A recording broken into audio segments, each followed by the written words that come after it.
നമസ്കാരം. സിറ്റി ന്യൂസിലേക്ക് സ്വാഗതം. വിവിധ ആവശ്യങ്ങൾ ഉന്നയിച്ചുകൊണ്ട് കേരള കോഓപ്പറേറ്റീവ് എംപ്ലോയീസ് ഫണ്ട് ജില്ലാ ജോയിന്റ് രജിസ്ട്രാർ ഓഫീസ് മാർച്ചും ധർണയും നടത്തുമെന്ന് ഭാരവാഹികൾ വാർത്താസമ്മേളനത്തിൽ അറിയിച്ചു.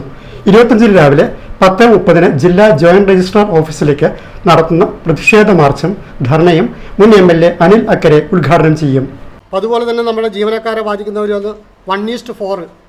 നമുക്കറിയാം, ഈ മേഖലയിൽ സഹകരണ പരീക്ഷാ ബോർഡ് നടത്തുന്ന പരീക്ഷയിൽ 4 പേരെ എടുത്താൽ മാത്രമേ നമുക്ക് ഒരു ജീവനക്കാരന് പ്രമോഷൻ കൊടുക്കാൻ സാധിക്കുകയുള്ളൂ. അപ്പോൾ ആ രീതിയിൽ താഴേക്കടയിലുള്ള ജീവനക്കാരുടെ പ്രമോഷൻ നിലച്ചിട്ട് കുറേ വർഷങ്ങളായി. അപ്പോൾ ഈ പുതിയ ക്ലാസിഫിക്കേഷനിലും ഈ പുതിയ ചട്ടഭേദഗതിയിൽ പറയുന്നത് ക്ലാസ് 4 മുതൽ ക്ലാസ് 7 വരെയുള്ളത് 1:2 എന്ന രീതിയിലേക്ക് മാറ്റുകയാണ്. പക്ഷേ ഈ ക്ലാസ് 4ൽ നമുക്കറിയാം ക്ലറിക്കൽ തസ്തിക ആകെ 1-2 ഉള്ളൂ.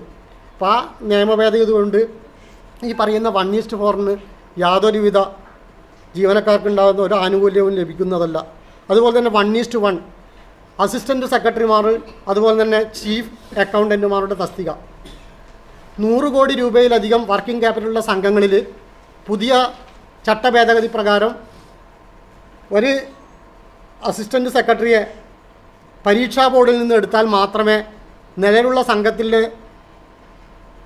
ജീവനക്കാരന്, ബ്രാഞ്ച് മാനേജർക്ക് അസിസ്റ്റൻറ്റ് സെക്രട്ടറി ആയിട്ടോ ചീഫ് അക്കൗണ്ടൻ്റ് ആയിട്ടോ പ്രൊമോഷൻ കൊടുക്കാൻ സാധിക്കുകയുള്ളൂ. അപ്പോൾ നമുക്കറിയാമെന്ന് പറഞ്ഞാൽ ഈ സംഘത്തെ ഈ 100 കോടിയും 300 കോടിയും 1000 കോടി വരെ ആക്കിയ സംഘങ്ങൾ നമ്മളെ കണ്ണൂർ ജില്ലയിൽ തന്നെയുണ്ട്.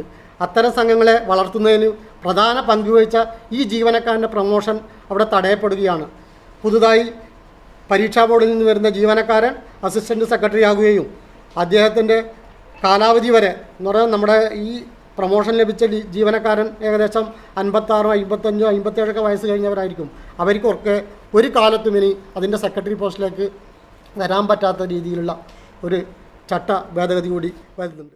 3ാം സമഗ്ര ഭേദഗതി നിയമത്തിലെ ജനാധിപത്യ വിരുദ്ധ ഭേദഗതികൾ പിൻവലിക്കുക, സംഘങ്ങളുടെ സുരക്ഷ തകർക്കുന്ന പുനരുദ്ധാരണ നിധി പിൻവലിക്കുക തുടങ്ങിയ ആവശ്യങ്ങൾ ഉന്നയിച്ചുകൊണ്ടാണ് Kerala cooperative employees fund September 25 രാവിലെ 10:30 ജില്ലാ ജോയിന്റ് രജിസ്ട്രാർ ഓഫീസിലേക്ക് പ്രതിഷേധ മാർച്ചും ധർണയും നടത്തുന്നത്. പെൻഷൻ, ശമ്പള പരിഷ്കരണം സർക്കാർ നടപ്പിലാക്കണം, വായ്പാ കുടിശ്ശിക ഒറ്റത്തവണ തീർക്കുന്നത് സഹകരണ സംഘങ്ങളെ പ്രതിസന്ധിയിലാക്കുന്നുണ്ട്, അശാസ്ത്രീയമായ ക്ലാസിഫിക്കേഷൻ പരിഷ്കരണം ഒഴിവാക്കണമെന്നും ഭാരവാഹികൾ അറിയിച്ചു. സംസ്ഥാന പ്രസിഡന്റ് M. രാജു, ജില്ലാ ഭാരവാഹികളായ ബാബു മാത്യു, അഗീഷ് കാടാച്ചിറ, ഷാജിഷ്, K. രാധ എന്നിവർ പങ്കെടുത്തു.